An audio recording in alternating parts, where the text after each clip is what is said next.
नमस्कार दोस्तों, डिजिटल खेती चैनल में आपका स्वागत है। मैं आपको यहाँ पे कृषि विभाग की एक और योजना के बारे में आप लोगों से बात करना चाहता हूँ, जिसका नाम है national mission for sustainable agriculture, टिकाऊ खेती के लिए राष्ट्रीय मिशन। आप लोगों से निवेदन है दोस्तों, इस वीडियो को सब्सक्राइब करें, लाइक करें और आपके ग्रुप में इसको शेयर करें, ताकि आपको नई नई जानकारी कृषि के बारे में आपको मिलती रहे और आप कृषि के बारे में अपडेट होते रहें। इस योजना का नाम है national mission for sustainable agriculture और शॉर्ट में इसको बोलेंगे नमसा। ये जो स्कीम बनाई गई है वो रेनफेड एरिया में स्पेशली एग्रीकल्चर प्रोडक्टिविटी को बढ़ाने के लिए बनाई गई है। इसमें जो मेन फोकस रहता है वो इंटीग्रेटेड फार्मिंग पे रहता है, वाटर यूज इफिशियंसी पे रहता है कि आप सॉइल में वाटर को कैसे कंजर्व करें, संरक्षित करें। तीसरा इसमें सॉइल हेल्थ मैनेजमेंट, सॉइल की स्वास्थ्य को कैसे सुधारें। और दूसरे चीज़ों का उपयोग करके जो रिसोर्सेस है आपका सॉइल और वाटर, इसको कंजर्व करें, संरक्षित करें। जो नमसा जो काम करेगी वो वाटर यूज इफिशियंसी पे काम करेगी कि वाटर के उपयोग की क्षमता कैसे बढ़ाई जाए। दूसरा न्यूट्रिएंट का मैनेजमेंट कैसे किया जाए और लाइवलीहुड डाइवर्सिफिकेशन, और उसके द्वारा जीविका के उपार्जन में विभिन्नता पैदा की जाएगी। आप भी एग्रीकल्चर के अलावा दूसरी चीज़ें भी करता रहे। ऐसा इस योजना के उद्देश्य है। मिशन ऑब्जेक्टिव, इसी मिशन के मुख्य उद्देश्य हैं एग्रीकल्चर को मोर प्रोडक्टिव बनाना और सस्टेनेबल बनाना, ज़्यादा उपजाऊ बनाना और उसको टिकाऊ बनाना। दूसरा नेचुरल रिसोर्स है सॉइल एंड वाटर, उसको कंजर्व करना, संरक्षित करना, ताकि वो लंबे समय तक उसको यूज कर सके। दूसरा सॉइल हेल्थ मैनेजमेंट विस्तृत रूप से। दूसरा सॉइल फर्टिलिटी मैप बनाना, हर जगह की सॉइल टेस्ट करके उनके मैप बनाना, और सॉइल टेस्ट के आधार पर ही फिर माइक्रो और मैक्रो न्यूट्रिएंट्स का उपयोग करना। जूडिशियस यूज ऑफ फर्टिलाइजर, और फर्टिलाइजर का तार्किक तरीके से उपयोग करना। ऐसे नहीं कि कहीं कम डाल दिया, कहीं ज़्यादा डाल दिया। जैसी सॉइल की रिक्वायरमेंट है, ज़मीन की रिक्वायरमेंट है, खेत की रिक्वायरमेंट है, वैसा फर्टिलाइजर अपने को यूज करना है। दूसरा वाटर रिसोर्सेस है, उसका ऑप्टिमम यूटिलाइजेशन करना है, अधिकतम उपयोग करना है, ताकि कम पानी में ज़्यादा फसल उगाई जा सके। मोर क्रॉप पर ड्रॉप, कम पानी में ज़्यादा फसल। फार्मरों की कैपेसिटी को, क्षमता को बढ़ाया जा सके। ये इसमें एक वो है कि इसको पायलट मॉडल पे चलाया गया है।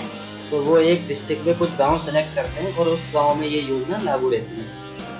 और वो गांव कैसे रहते हैं? रेनफेड, ज़्यादातर सूखा, जिनमें सिंचाई की व्यवस्था नहीं होती है, उन गाँव में ये योजना या उन गाँव का वो सिलेक्शन करते हैं इस मिशन के अंदर। इस मिशन की जो स्ट्रैटेजी है वो निम्नलिखित है। एक तो वो इंटीग्रेटेड फार्मिंग सिस्टम को इंक्रीज करेंगे, जो विभिन्न क्रॉप को, लाइव स्टॉक को, आपके जानवरों को, मछली पालन को, प्लांटेशन क्रॉप और आपका जो चारा गाय है, वो सबको वो एनहेंस करेंगे, ताकि फूड सिक्योरिटी हो सके और जो फार्मर का जो रिस्क है वो कम से कम किया जा सके। दूसरे जो सॉइल रिसोर्स कंजर्वेशन के जो टेक्नोलॉजी है, उसको पॉपुलराइज करना लोगों के बीच में, उन चीज़ों को लोगों को बताना कि वो कैसे रिसोर्स का कंजर्वेशन करेंगे। दूसरा जो वाटर रिसोर्सेस है, उनका एक प्रभावशाली रूप से उपयोग कैसे किया जा सके। दूसरा वाटर यूज इफिशियंसी की जा सके विभिन्न टेक्नोलॉजी के द्वारा। इस योजना की स्ट्रेटेजी है। दूसरा जो एग्रोनॉमिक प्रैक्टिसेस है, उनको इम्प्रूव करना, ताकि हायर प्रोडक्टिविटी हो सके, ज़्यादा से ज़्यादा उत्पादन आ सके per hectare. Water holding capacity को बढ़ाना। दूसरा जुडिशियस यूज ऑफ केमिकल का तार्किक उपयोग करना, जहाँ जैसी ज़रूरत है वैसे केमिकल का उपयोग करना। दूसरा जो सॉइल रिसोर्सेस है, उनका लैंड यूज सर्वे के द्वारा डाटाबेस तैयार करना, और लोकेशन और crop specific based nutrient management को प्रमोट करना, ताकि सॉइल हेल्थ को इम्प्रूव किया सके। दूसरा क्रॉप प्रोडक्टिविटी को बढ़ाना, और जो लैंड और जो वाटर है, पानी और जो भूमि है, उसको क्वालिटी को मेंटेन करना, ताकि वो खराब नहीं हो। ज़्यादा मात्रा में फर्टिलाइजर यूज करके या पानी की कमी नहीं आ पाए, बेकार पानी को वेस्ट कर।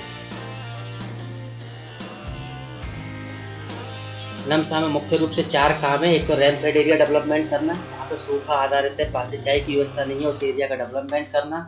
ऑन फार्म वाटर मैनेजमेंट, किसान के खेत पे बहुत सारी तकनीकें लगा के वहाँ पे वाटर का समुचित उपयोग करना।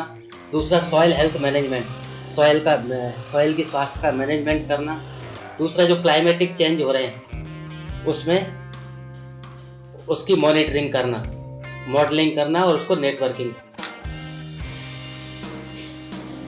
नेशनल मिशन के एग्रीकल्चर में कॉस्ट नॉर्म्स क्या हैं, या जो उनको किसानों को जो सहायता दी जाती है उसके नॉर्म्स क्या हैं। जैसे क्रॉपिंग सिस्टम अपना रहे हैं रेनफेड एरिया में, तो जैसे राइस वीट का क्रॉपिंग सिस्टम अपनाया, या राइस वीट सोरगम काउपी ये फार्मिंग सिस्टम अपनाया, तो इनपुट का जो कॉस्ट आएगा उसका 50% जो सेलेक्टेड गाँव हैं उनमें ये किसानों को उपलब्ध कराएंगे। अगर वो कोर्स सीरियल बेस्ड का क्रॉपिंग सिस्टम बना रहे हैं जैसे कि मेज, पोटैटो और ऑनियन, तो उनमें भी वो 50% इनपुट पे छूट देंगे। अगर फाइबर बेस्ड बना रहे हैं जैसे कि कॉटन और ग्राउंडनट हो गया, पल्स बेस्ड बना रहे हैं जैसे कि ग्रीन ग्राम मूंग हो गई, आपकी फिंगर मिलेट्स हो गई। दूसरा हॉर्टिकल्चर बेस्ड, जैसे आम का बगीचा लगवा दिया, अमरूद का बगीचा लगवा दिया और शॉर्ट ड्यूरेशन पल्सेस उसके साथ लगाई। दूसरा प्लांटेशन क्रॉप और क्रॉपिंग सिस्टम, जो बन के जो वो हैं पौधे उनको live stock based farming system, fishery based farming system. इस सब पे जो इनपुट की जो कॉस्ट आएगी, जो आदान की जो कॉस्ट आएगी, उसका 50% किसानों को अनुदान उपलब्ध कराया जाएगा इस योजना के अंतर्गत। दूसरा है value addition farm development activity. इसमें वो क्या करेंगे, जैसे कोई किसान जो जिन गाँव का इन्होंने सिलेक्शन किया है उसमें बी कीपिंग करना चाहते हैं, तो वो पर यूनिट के लिए, पर फार्म के लिए 50% कॉस्ट का वो उनको छूट देंगे। उसकी लिमिट क्या होगी, 20,000 रुपये। दूसरा, अगर कोई साइलेज बनाना चाहता है, साइलेज क्या होता है, ग्रीन चारे को संरक्षित करना, ताकि वो बाद में भी जब चारा उपलब्ध ना हो तो उस टाइम पे भी हरा चारा मिल जाए। तो अगर ऐसा कोई साइलो पिट बनाता है तो उसको 100% असिस्टेंस दी जाएगी ऐसे एरिया में, जिसकी लिमिट रहेगी 1.25 लाख रुपए एक फैमिली को। अगर कोई ग्रीन हाउस या पॉली हाउस बनाना चाहता है हाई वैल्यू क्रॉप उगाने के लिए, वेजिटेबल्स उगाने के लिए, फ्लावर्स उगाने के लिए या नर्सरी लगाने के लिए, तो उस पर जो इनपुट का जो कॉस्ट आएगा उसका 50% वो उसको छूट दी जाएगी। इसकी लिमिट है पर बेनिफिशियरी 10 लाख रुपये। दूसरा, कोई वाटर हार्वेस्टिंग एंड मैनेजमेंट करना चाहता है तो इंडिविजुअल के लिए इसके लिए छूट रहेगी कॉस्ट का 50%, जो 75,000 तक छूट रहेगी। जैसे कोई तालाब वगैरह अगर बनाना चाहता है ये प्लेन एरिया में, और 90,000 रुपये हिली एरिया में कोई अगर तालाब बनाना चाहता है तो उसकी कॉस्ट का 50% किसान को छूट मिल जाएगी, इसमें अनुदान मिल जाएगा। दूसरे, जो वाटर हार्वेस्टिंग मैनेजमेंट के जो अदर सिस्टम है, अगर कोई कम्युनिटी बेस्ड बनाना चाहता है, पूरा गांव अगर मिलके नहीं, पूरे गांव के लोग अगर मिलके नहीं बनाना चाहते हैं कोई वाटर हार्वेस्टिंग स्ट्रक्चर, तो उनको 20 लाख रुपए तक की 100% उनको सब्सिडी मिल जाएगी। और 20 लाख सब्सिडी की जो लिमिट रहेगी वो प्लेन एरिया में 20 लाख रुपया, और जो हिली एरिया है, पहाड़ी एरिया है, उसमें 25 लाख रुपये छूट रहेगी। अगर कोई ट्यूबवेल लगाना चाहता है, बोरवेल लगाना चाहता है, तो उसमें उनकी लिमिट रहेगी 25,000 तक, कॉस्ट का 50%। जो भी कम होगा वो किसान को उस पर छूट दी जाएगी अगर कोई बोरवेल ट्यूबवेल लगाता है तो। अगर कोई वर्मी कंपोस्ट की यूनिट बनाना चाहता है कोई किसान, तो उसको 50% तक उस पर छूट रहेगी, उसकी लिमिट है 50,000 रुपये। अगर कोई पोस्ट हार्वेस्ट स्टोरेज बनाना चाहता है विलेज लेवल पे, या कोई पैकेजिंग का कोई करना चाहता है या प्रोसेसिंग यूनिट लगाना चाहता है, तो जो कैपिटल कॉस्ट आएगी उसका 50% उसको छूट रहेगी। उसका लिमिट 2 लाख तक 2 लाख रहेगा एक आदमी के लिए। ये छोटे छोटे प्रोसेसिंग यूनिट या पैकेजिंग यूनिट बनेंगी जो इंडिविजुअल किसान आसानी से बना सके और अपना रोजगार का मतलब कर सके। अगर कोई किसान अपने गांव के किसान मिलके नहीं, अगर फार्मर प्रोड्यूसर ऑर्गेनाइजर बनाते हैं, जिन्हें हम फार्मर प्रोड्यूसर कंपनी भी कहते हैं, तो उसको उसके 2% प्रोजेक्ट की कॉस्ट का उनको अनुदान दिया जाएगा।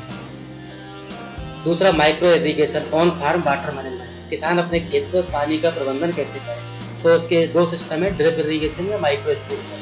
तो जो भी उसकी टोटल कॉस्ट है उसका 35% मार्जिनल फार्मर के लिए, जिस किसान के पास 1 हेक्टेयर से जमीन कम है, और दूसरे किसान के लिए 25% उसकी एक्चुअल कॉस्ट का अनुदान उनको दिया जाएगा। Soil health management, strengthening of soil health laboratory. इसमें वो नमसा योजना में वो क्या करेंगे, सॉइल हेल्थ को मैनेजमेंट करेंगे। तो उसके लिए क्या रहेगा कि जो भी आपका सॉइल टेस्टिंग लेबोरेटरी बनाई जाएगी गवर्नमेंट की तरफ से, उसमें 75% के प्रोजेक्ट कॉस्ट का छूट रहेगा, जिसकी लिमिट है 56 लाख रुपए। इस 56 लाख रुपए में वो बहुत सारे मशीनरी, इक्विपमेंट, केमिकल, ग्लासवेयर वो सब उपलब्ध कराएंगे उन लोगों को। अगर कोई मोबाइल सॉइल टेस्टिंग लेबोरेटरी बनाना चाहता है, मोबाइल STL, तो उसमें 75% अनुदान रहता है, उसकी लिमिट भी 56 लाख रुपए रहती है। इंटीग्रेटेड न्यूट्रिएंट मैनेजमेंट और ऑर्गेनिक फार्मिंग, इसमें अगर कोई फार्मिंग मैकेनाइज यूनिट या वेजिटेबल मार्केट या जो वेस्ट रहता है, उस वेस्ट का कोई कंपोस्ट प्रोडक्शन यूनिट बनाना चाहता है गवर्नमेंट का ऑर्गेनाइजेशन, तो उसमें 100% उनको छूट रहती है। जैसे कि बहुत सारी आपकी मंडी रहती है, उनमें बहुत सारा वेस्ट निकलता है फ्रूट एंड वेजिटेबल्स का, तो उसका अगर वो कोई कंपोस्ट प्रोडक्शन यूनिट बनाना चाहते हैं तो उसमें 100% उनको अनुदान रहेगा, और उसकी लिमिट रहेगी 190 लाख, यानी कि 1,90,00,000 तक की। और अगर कोई प्राइवेट वाले अगर बनाना चाहते हैं तो उनको 33% उसमें अनुदान रहेगा, जिसकी लिमिट रहेगी 63 लाख रुपए एक यूनिट बनाने में। Integrated nutrient management and organic, अगर कोई आदमी लिक्विड या कैरियर बेस्ड बायो फर्टिलाइजर बनाने की यूनिट बनाना चाहता है, अगर कोई गवर्नमेंट की संस्था बनाएगी तो उनको 100% छूट रहेगी, जिसकी लिमिट है 1,60 लाख, 1,60 लाख रुपए। और अगर कोई प्राइवेट एजेंसी या अगर कोई दूसरा बनाना चाहता है तो उसको 25% लिमिट रहेगी उसमें, उनका छूट का कॉस्ट जो भी आती है उसकी 25% छूट उसमें रहेगी, और उसकी लिमिट है 40 लाख रुपए।